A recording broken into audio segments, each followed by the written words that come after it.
முருகன் உங்களுக்கு துணையாக இருந்தா இந்த அறிகுறிகள் கண்டிப்பா வந்திருக்கும். முருகர் உங்களுக்கு துணையாக இருக்கிறார் என்றால் முதலில் அவரின் ஞாபகம் வந்து கொண்டே இருக்கும். எதற்கெடுத்தாலும் முருகா முருகா என்றும் ஓம் சரவணபவ என்றும் கூறுவீர்கள். அவர் மீது அன்பு அதிகரித்துக் கொண்டே போகும். அடுத்தாக வேல் சேவல் மயில் இதெல்லாம் பார்க்கும்போது உடனே முருகர் ஞாபகம் வந்துவிடும்.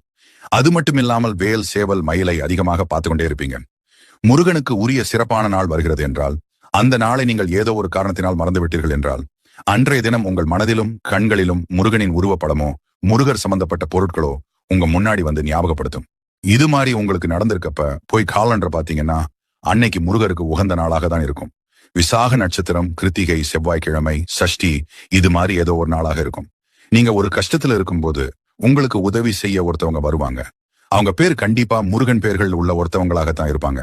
அடுத்து மனசுக்குள்ள ஏதாவது ஒண்ணு போட்டு குழப்பிட்டு இப்ப நம்ம எடுத்திருக்கக்கூடிய இந்த முடிவு சரியா தப்பான்னு குழம்பி தவிக்கும்